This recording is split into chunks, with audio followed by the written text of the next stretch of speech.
You ready?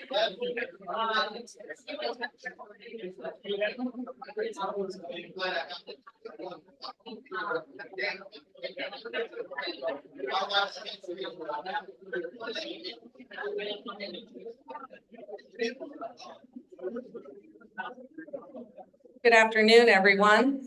It's nice to see a little sunshine. I am definitely a sunshine person, and all the rain that we've had, I'm like, rain, rain, go away, please. Welcome to everyone that's on Zoom. We miss you. Come and see us sometime. And please remember to silence your cell phones and try to keep conversation to a minimum so that we can hear the presentation and all the speakers today. Before we get started with our inspiration pledge and four-way test, I'd like to ask each of you to keep Brent Anderson in your thoughts and prayers. His father passed away yesterday, and he is in St. Louis. He was there last week and then took a quick return trip. He was not doing well. So Phil Gray, please come to the podium.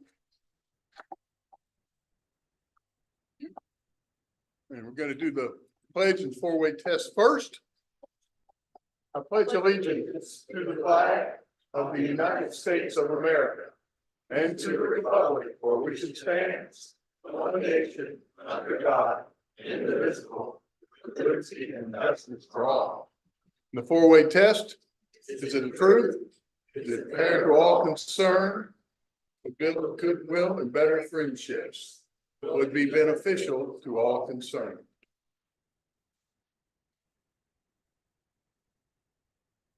This is going to take a couple of minutes longer than usual, but I think today it's probably worth it. Today, June 6th, 2024 is D-Day. 80 years ago today, at 6:25 a.m. Normandy time, which is Greenwich Mean Time +2, on Omaha Beach, the first landing craft of D-Day landed. My father was on that boat. Within 15 minutes, half of the young men on that boat were forever gone. While wounded, Dad fought and lived, later survived the Battle of the Bulge as well. After all this time, 80 years, today is a day to remember with the greatest reverence possible all those who died, all those who fought and lived while saving the world from dictators and unspeakable evil.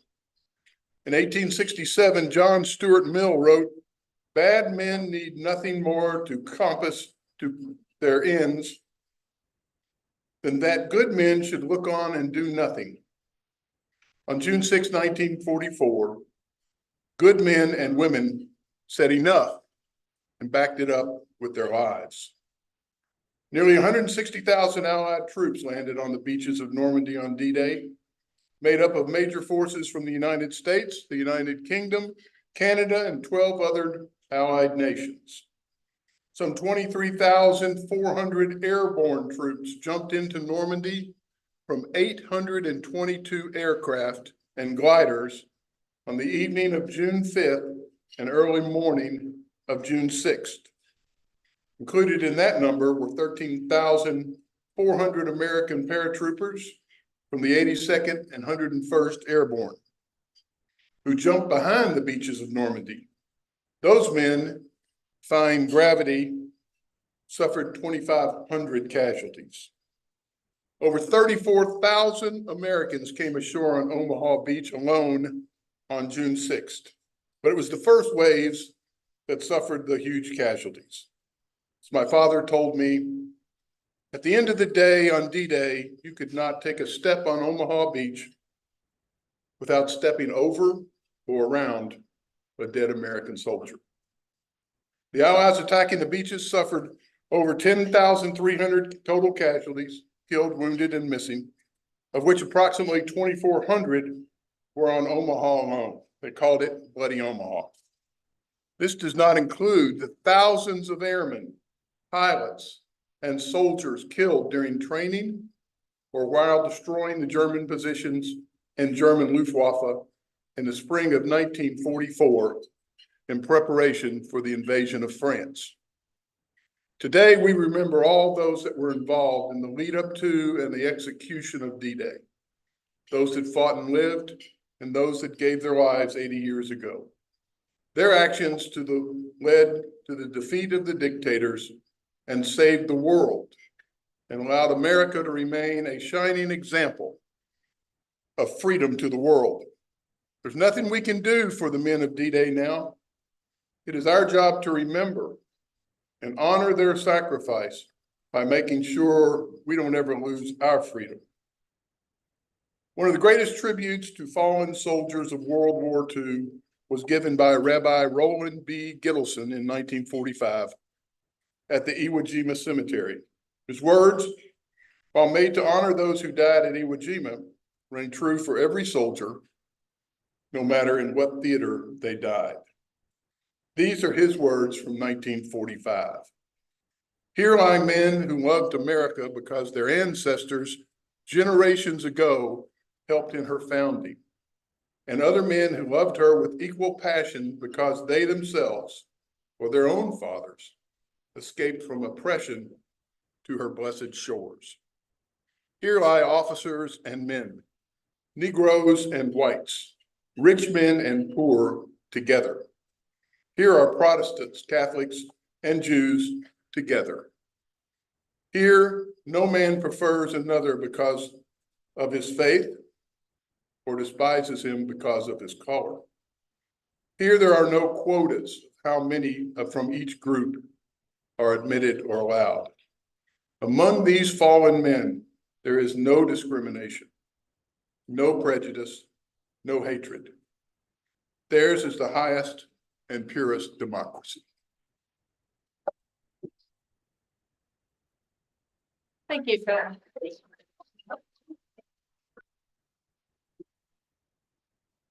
I'd like to invite Rod Hertzler up to the podium to introduce our guest. Easy for me to say, introduce our guests.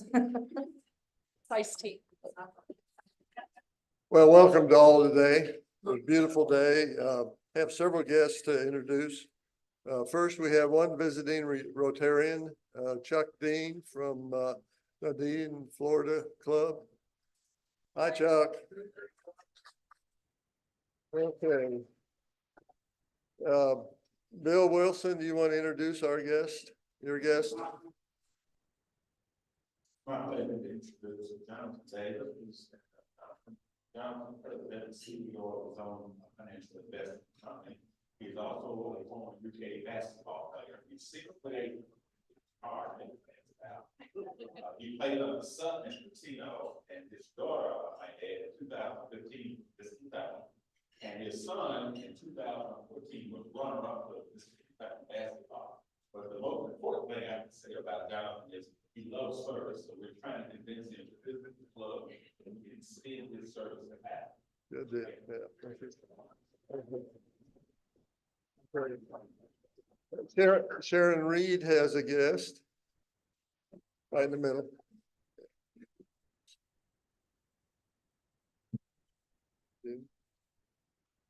my husband Jim Reed, who happens to have the day off, usually, and really wanted to hear about artificial intelligence for radiology. Usually that.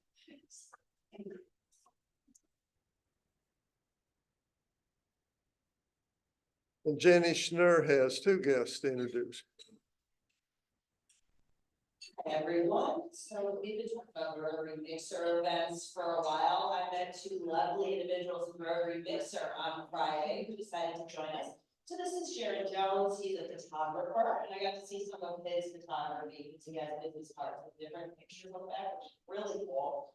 And if you look at his Instagram, this is Madeline Kissinger, she is with Landscape Workshop. Okay, I got it right. And so both of them wanted to learn more about Rotary, what we're doing, so welcome them to the event, and hopefully they'll come back and join us.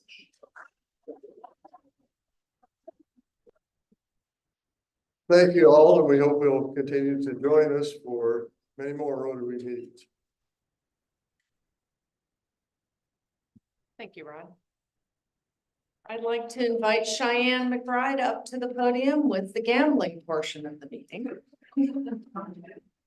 Get your tickets out if you're feeling lucky. 1141 is the pot and Ace of Clubs. Still. All right. First ticket, 8792. So close. Okay, 8792. Oh, Eric. Good luck. Oh, Ace of Spades. That was very close. Oh, it's dollar. Yeah, there. Thank you. The second ticket is 8874. 8874.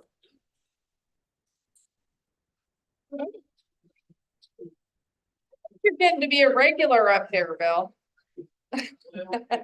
I didn't have anything to do with it.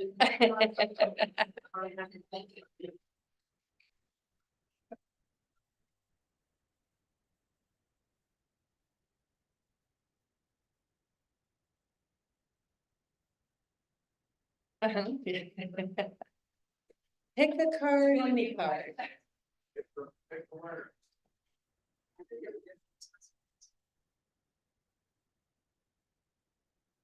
Oh, close. Jack of clubs. Thank you. Thank you, Cheyenne. All right. Celebrating birthdays this week are Gary McCormick, Tony Barrett, Jennifer Ames, Bud Watson, and Merle Hackford. Happy birthday, Rotarians.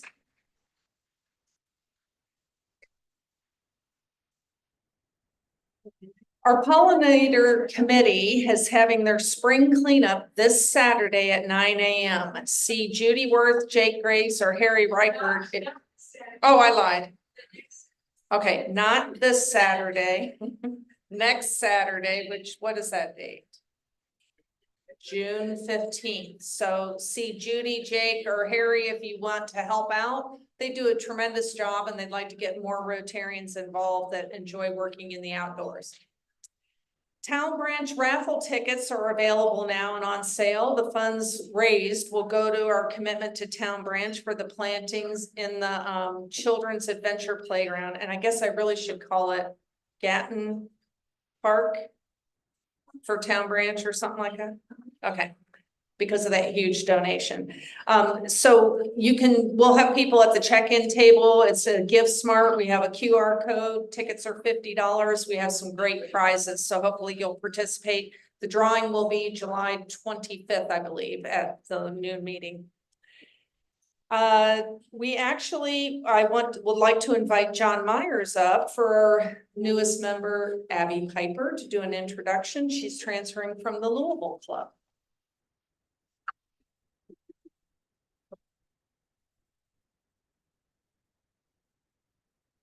And I know we talked in the elevator, but it's nice to see you in person. Well, Peggy has ordered me to be brief, so I'm going to try. Abby Piper actually joined the club several months ago, but she and her husband, Jared Smith, have been pretty busy in Frankfurt They are both co-founders of a boutique government and public relations firm here in Lexington, Piper Smith. Abby got a journalism degree from Western Kentucky, and then she has also got a master's in public administration from the University of Louisville. She has worked in Louisville, and while she was there, she was chair of the Rotary Club Education Committee. And she has also been named a 2022 Louisville Business First 40 Under 40 winner. And she was also named a Kentucky Fried Politics Emerging Power Broker. And she's been a frequent commentator on politics on KET, and she already has a blue button.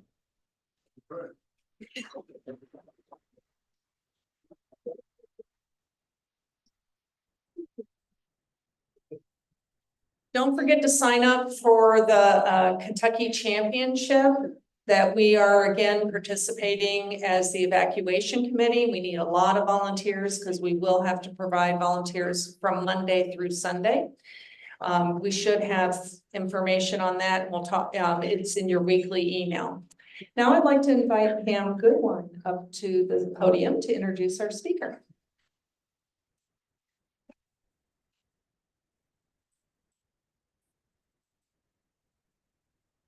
Good afternoon.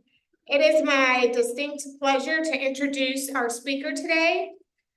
Brent Harrison is here to discuss with us his take on AI in a presentation entitled "The Promises and Pitfalls of Artificial Intelligence: How Artificial Intelligence and Machine Learning Can Change the Work We Perform."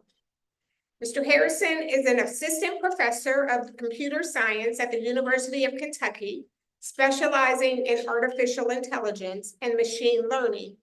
Specifically, he seeks to bridge the gap between intelligent systems and humans by creating systems that can better understand and communicate with human operators.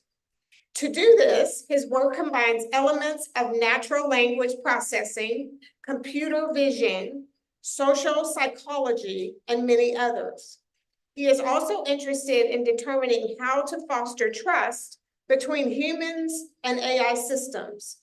To that end, he also researches topics related to explainable AI, instructable AI, and ethical, safe AI. As an overview, he offers that over the last 2 years, there has been a staggering increase in the number of AI and ML systems available for public use. One could say that we are currently in the midst of a golden age of AI. While these tools are powerful and can change how we interface with technology, they are often misunderstood and misused. This is often because these tools are typically used as a black box in which users do not understand how the underlying ML or AI system is making decisions. In his talk today, he will attempt to open up the black box to outline the potential that these tools have and outline some common mistakes that people make when using these tools.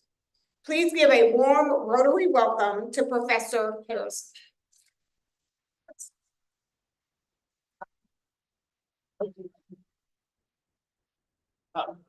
Gonna bring this up.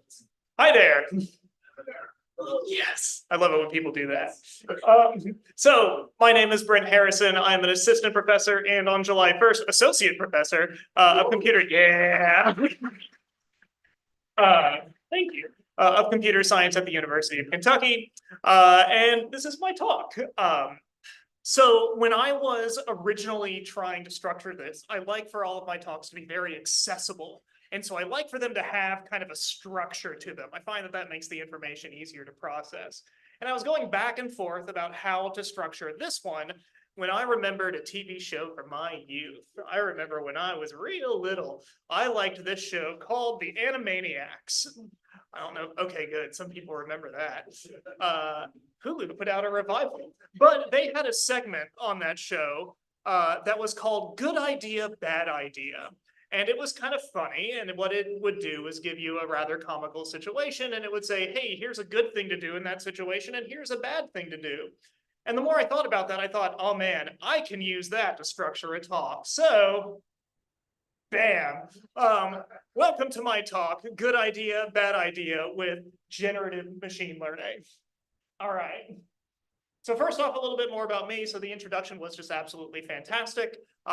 So I have a huge interest in artificial intelligence and machine learning and kind of how it interacts with people.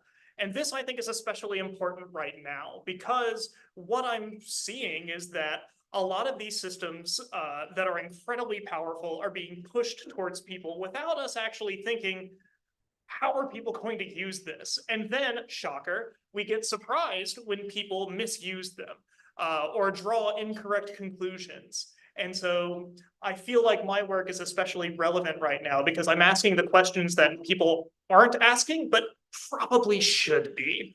Anyway. All right, so I mentioned we are probably in a golden age of AI. Over the last 5 or 10 years, technologies that before that I would have never thought were possible are being churned out what seems like daily. Just, I think last month, Google put out an AI system called Sora, which is able to create videos based on prompts that you give it. And those videos are surprisingly good, although I'll bring up in a little later some of the funny things that you can do with it.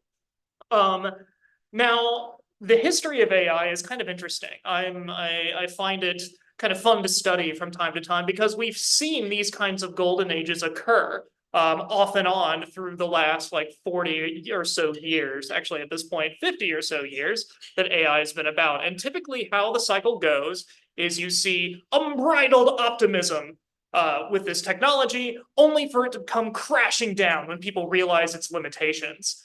In fact, when I started researching AI, I was an undergrad, and we weren't allowed to call it artificial intelligence because we were in the middle of one of the quote AI winters. If you were to call it AI, people would laugh at you, and it was really hard to get funding. So the first AI class I ever took was called Intelligent and Interactive Systems because that was the code word that we all used to be like, oh yeah, you do AI.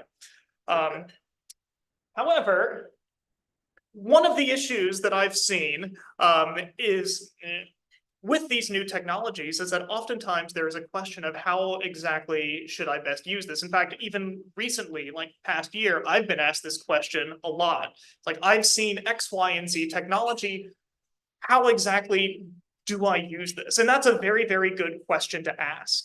Because I've worked at a lot of places, I've done a lot of things, and one of the common things that I've seen is that people get excited about a new technology and then immediately go and misuse it, and then when it doesn't work out the way they wanted it, they get really sad, and they start to feel like the technology let them down, that it's not there, they don't use it to its full potential.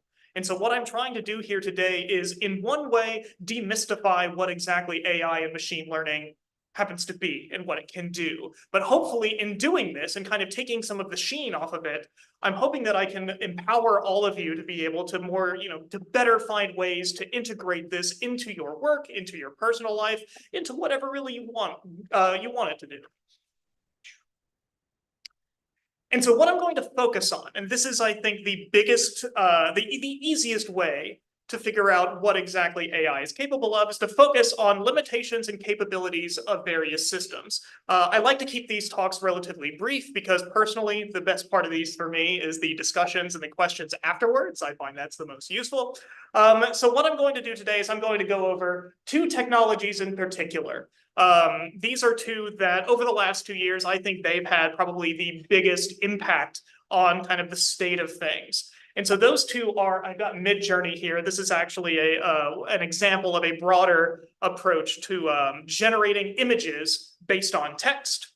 Midjourney is one of these, DALL-E, Stable Diffusion. It has many names, but they all do the same thing.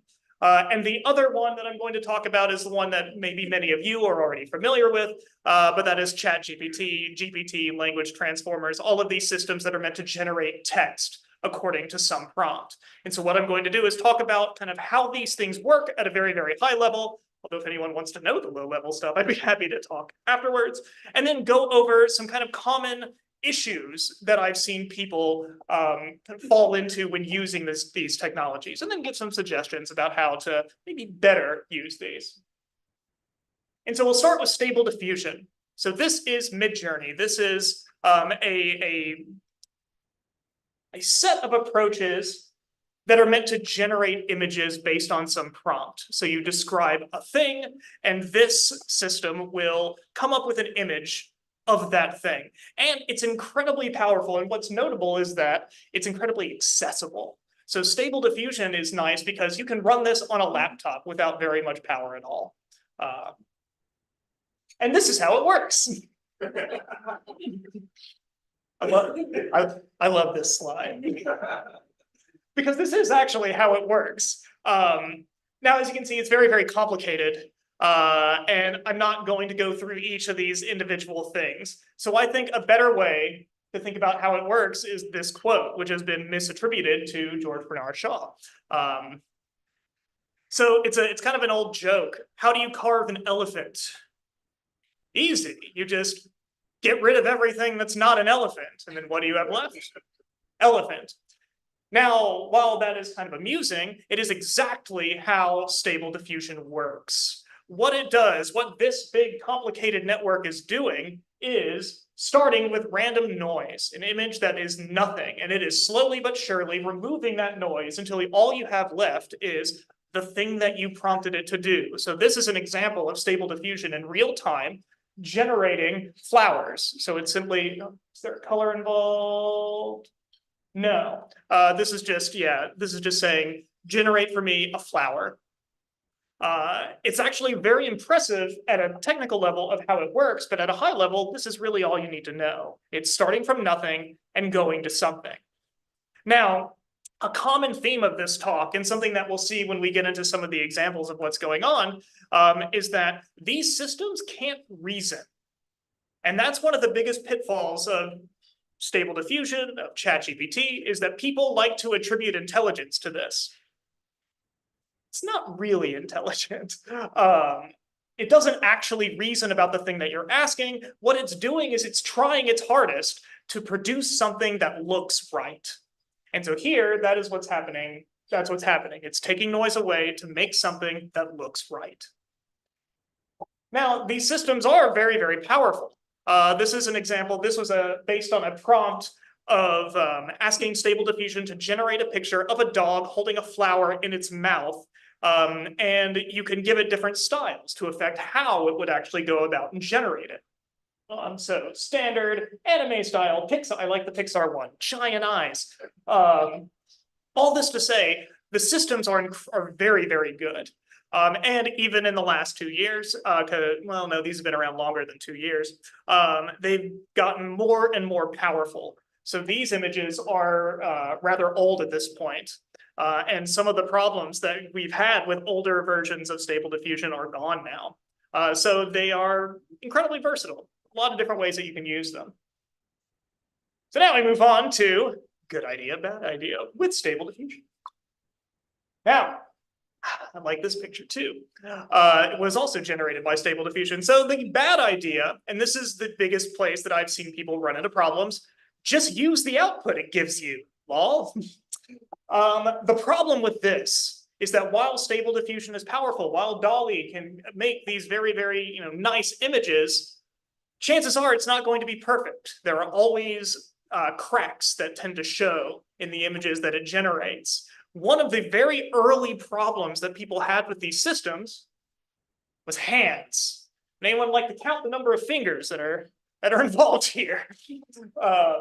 Yeah, a little more than you would expect. And again, this is because the system doesn't reason. The system is trying to generate something that looks right. And it turns out hands, hard for artists, also hard for the system, although they have gotten better in subsequent years. This is because often when you have images that contain hands, they're in a lot of different positions doing a lot of different things. And so the AI system, because it doesn't reason, oh, that's a hand, it needs to have 5 fingers. It just says, well, I'm going to try to make something that's like an amalgamation of all the things that I've seen. And so we end up with 15-fingered hand. So don't do that. A better idea, and this is kind of a common theme. This is something that I've seen. So my wife is a graphic designer, and something that she'll do is I call it storyboarding because another one of my interests is AI storytelling, so getting them to tell stories to us. She calls it mock-ups. But what she'll do is she'll use AI to make a preliminary version of something, and then she'll go in and extensively change it to actually look right. Because this Stable Diffusion is very, very good at rapidly coming up with little prototypes for you that look kind of right. But then we can go in and we can change it to be what we need it to be. We can fix the problems. And that's something that we'll see with ChatGPT too. And now speaking of ChatGPT, okay. So I work in text a lot. So this is kind of my favorite thing. And I will, well, let me see here. Yeah, so this is how it works. It looks a lot simpler. Well, in my opinion, this looks a lot simpler than the first one. It's not. This is actually a small block. So this is the primary computational unit of ChatGPT. If you take this and you multiply it by about, I'd say 100,000 to 1 million, you end up with the ChatGPT architecture. So again, there's stuff going on, but the important thing for us to know is how the system works is as follows. It takes the prompt that you give it. So maybe you say something like, tell me about the weather today.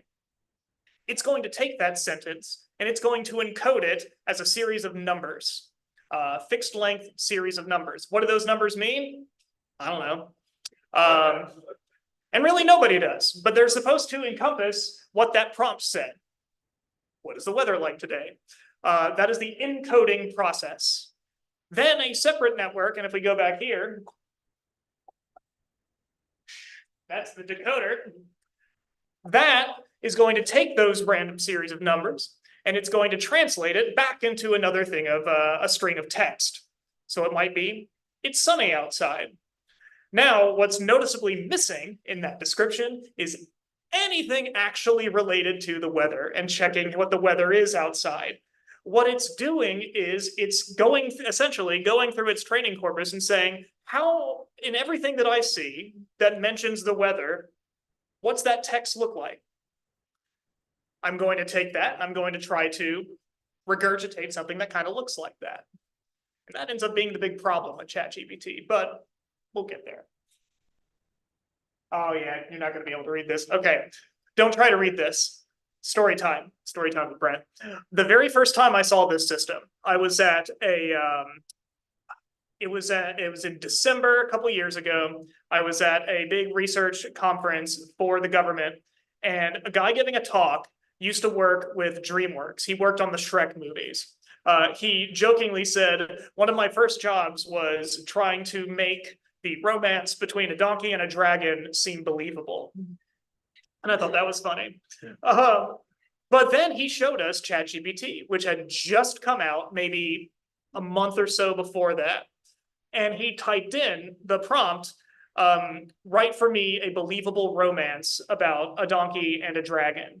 And what ChatGPT proceeded to do in real time was give us about 2 paragraphs describing the different ways that you could write a believable romance between a donkey and a dragon, considering, and it sounded something like, well, you have to consider that they're from different species and that dragons aren't real. So it might be hard to come up with a way for them to kind of have, the shared experience necessary for romance to come about. So maybe you put them into some situations where they're forced to kind of bond with you. And it was all incredibly good.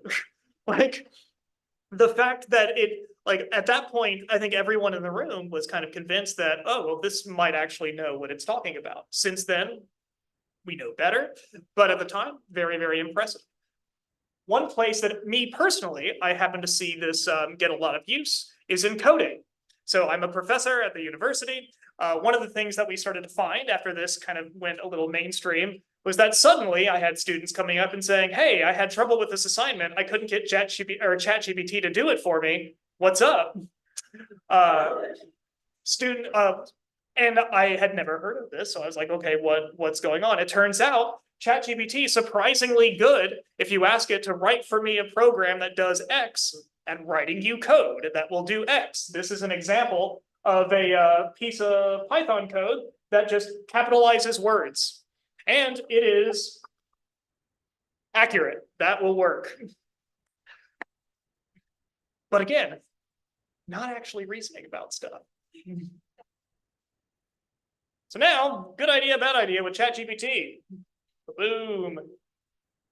Okay, so this is the big one, and this is where a lot of people get into trouble, is having ChatGPT do everything for you. And it seems like with all of the stuff that you see in the news about what it can do, it's very easy to fall into this trap. And in fact, I was talking earlier, I'm sure we're all familiar, well, maybe, familiar with the story of the lawyer that submitted a law brief that was generated by ChatGPT, was found out, and got fired. The reason that he got found out was because ChatGPT did the following. It generated cases that never existed. But they looked right. And so if you look at them, it's very hard to just like at a glance be like, oh yeah, that's not real. Where we see this come up is if we ask it to generate citations for things. Like, hey, give me a citation on, I don't know, on this paper that was written last year. Instead of saying, I can't do that, it's going to try to make something that works. It's going to, or that looks right. And so it'll generate a citation, but if you try to find it, it doesn't exist. And so what I find a better way to use it, and this is actually how I use it in my lab, is I take existing content and I have ChatGPT modify it for me. So for me, what this has done is proofing papers. If a student gives me a paper that is unreadable at first writing, what I can do is send sections of it through ChatGPT and have it give me suggestions on, well, how would you improve this? How can you fix the grammar? Because in this case, looking right is kind of what I want it to do. That's what I want the end product to be. I don't need it to reason about a thing. Okay, so that's my quick and dirty thing, but I do have some final thoughts. And this is like, I've adapted these over time. Okay, this is another big pitfall I find with ChatGPT and with DALL-E as well. And it's that people don't consider that these things are trained on data that's just out in the world. So they have limitations. And there are a bunch of examples of this. Like we fall into this trap all the time. So let's see, we'll do the fun one and then the real one. So the fun one, how many people are familiar with the Monty Hall problem? One person, got you. How many people are familiar with the game show Let's Make a Deal? There it is. So, game show host Monty Hall, Let's Make a Deal. So there is a mathematical problem behind that game show that's very, very interesting. So if you're not familiar with the game show, how it goes is the game show host Monty Hall presents to you 3 doors and shows you, or well, not yet. Well, actually he shows you, or the assumption is that behind one of the doors is something you want. There's a car. Behind 2 of them, donkeys, which presumably you don't want. Maybe you do, I don't know. And so he asks you to choose a door. You choose your door, cool. Then in his infinite benevolence, Monty opens up one of the doors you didn't choose to reveal a donkey. And then he gives you the cruel choice. Do you want to switch doors? So what do? Switch every single time. That's what math tells us, is that technically your probability of choosing correctly at that point is higher than if you switch, or higher if you switch. Because at that point, there's a 50% chance that door is right, where initially when you selected, there was a 33% chance you were right. It's really weird, but it works out. And you can find this online everywhere. It's been studied to death. So what a friend of mine did is ask ChatGPT this question, but change the parameters a little bit. He said, all right, so Monty Hall's the game show host of a game show, Let's Make a Deal. At the beginning of this game show, Monty Hall opens every single door and shows you where the car is. The car is the thing that you want to win. You then choose a door. Door number 1. The door number 1 has the car behind it. Monty then closes the doors, opens up one of the doors he didn't choose to show a donkey. Remember, the car is behind door number 1. He then offers you the opportunity to switch doors. ChatGPT, what do? I switch doors because it doesn't reason. What it knows is that there's a lot of stuff on the internet about the Monty Hall problem, and everything that the internet says about the Monty Hall problem says that you should switch doors. So when I see Monty Hall in my prompt, I don't actually reason about the content of my prompt. I look for what I've seen already. I look for my training data and I regurgitate something that looks right. And in this case, the thing that looks right, switch doors. Now, that's the fun example. There are plenty of not so fun examples of where we've run into problems with the training set. And that's because the training sets are often generated by people. They're generated by people that have their own biases and their own presuppositions about things. In a way, these training sets are mirrors to society. And so we've often run into problems where people will try to use machine learning to do things where that can be problematic. So for example, long time ago, there were systems that were trying to approve bank loans. And the thought was that, we've made this as fair a process as we possibly could. We got rid of every feature in this data set that would possibly be problematic. But wait a minute, we left in where you live. And it turns out that what the system did was picked up on location as a feature that could be used to predict whether you should deny bank loans, and essentially started denying bank loans that were given to Black people because they would say, you live in a Black neighborhood. Nope. So that was a problem that came about because people didn't think about their training data. And so this is something that I always stress to people. Like, you can't have a system that knows more than the data it was trained on. So be very, very careful whenever using a system or developing a training set. So that's that. Yes. And so this is the last thing that I'll mention. And this is more my own optimism. So I've mentioned that AI history is kind of a sine curve of optimism and crushing realization of limitations. And I come off to some people as a pessimist. I like to think I'm a realist, but I'm an optimistic guy. I really am. And so I don't think these tools are necessarily going anywhere. And so I think the people that I always I feel like are going to have struggle with these technologies are the people that choose not to interface with them, that are like, this is a fad, this is going to go away. I don't think it is this time. It's caught on very, very fast, yes. And does that mean you need to go, headlong into it without thinking? No. But I think it would be foolish to just choose to not use these because they're out there. And that's what that last bit. And so I typically suggest to people, find little ways to incorporate these technologies into your work. If you draft a lot of emails, using these to create initial drafts has been great. I've seen marketers use this to come up with initial copy drafts that they could then send out and edit. There are a lot of different ways that you can use these in a way that's safe and, easy to use. So I encourage you, look for these. Anyway, that's the last slide. Yes, this is the part I like to, okay, we're gonna start front and go to back, yes. Oh, they're huge. Copyright something that's created through AI? I wish I knew the answer. I was actually just talking about this. Ownership is something that we still have no idea how, what it's going to look like. Where this really comes into play is artists. The art community is kind of up in arms, and I think rightfully so, over some of the things that DALL-E does, because if I create a piece of art, who owns that? Or if I create it using Stable Diffusion, who owns that? Is it me who wrote the prompt? If I could prove that it was generated using knowledge from another artist that exists in the world, do they partly own it? Does the AI system itself own it? I don't know. And this is something, and I don't think policy has necessarily caught up to that yet. And it's a question that we'll have to answer at some point. But it is something that we are looking into, and it's something that is not being done, which I think is good. Not being done in a vacuum. So people are kind of getting opinions from different sources, and this is a problem that I think requires getting opinions from different sources in order to come up with an answer that works for everybody. Excellent question.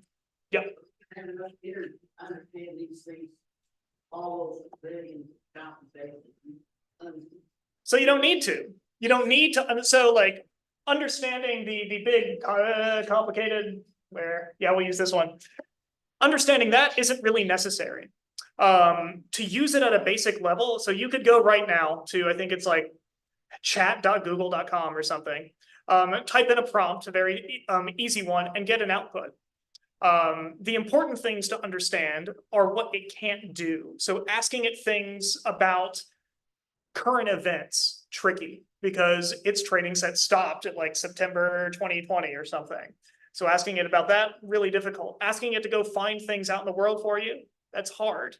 But I have a student whose their research is they're trying to use ChatGPT to create websites. So create the HTML, CSS code behind websites based on descriptions. And they just do this by essentially having a conversation with the chatbot.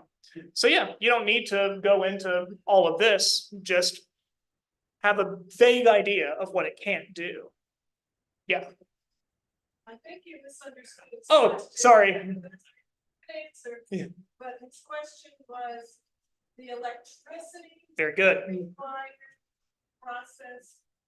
Are we going to be able to handle that? Yes. So yes and no.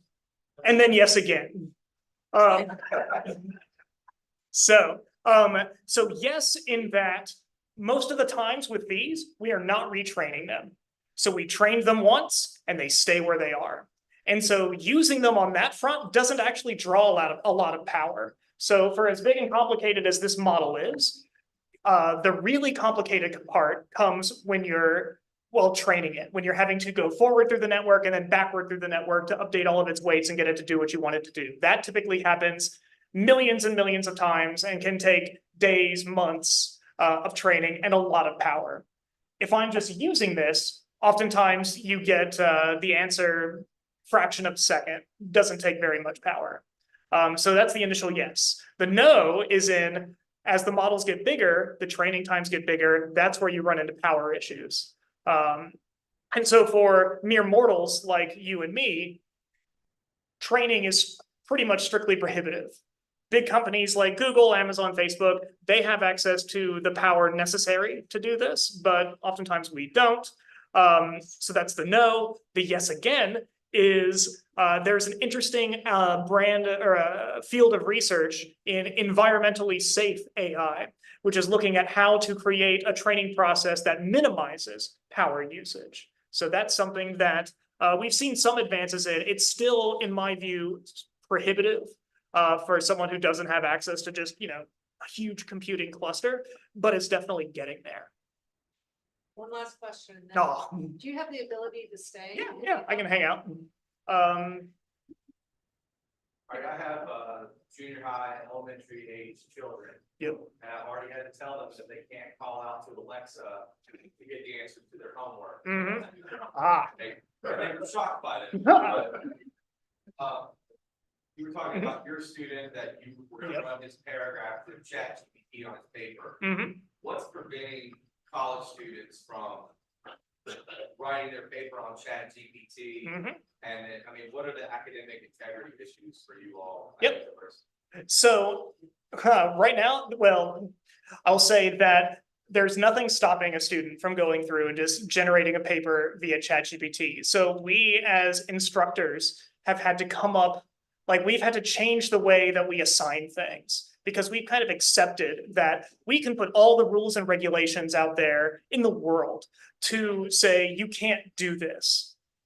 But, and I was also talking about this a little bit earlier, how would we even know that somebody did that? The recognition system, so the systems that are supposed to identify when something has been generated via ChatGPT are not very good. In fact, they are famously bad.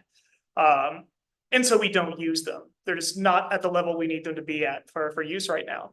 So what we've had to do is we've had to alter how we assign things.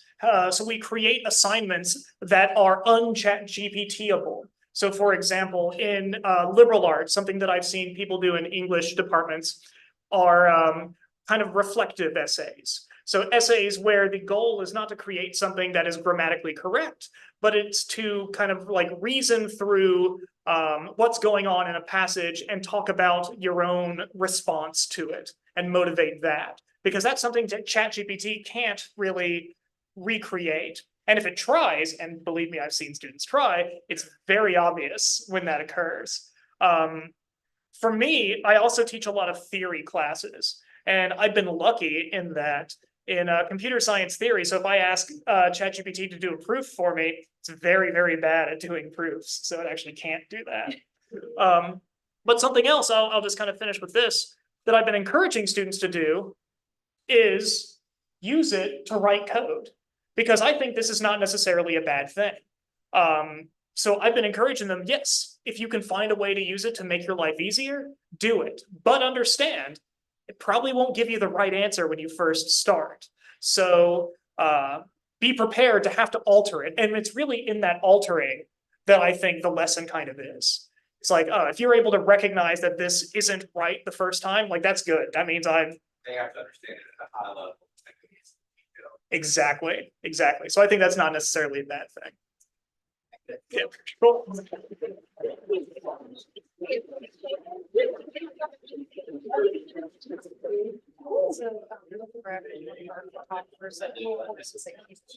Thank you so much.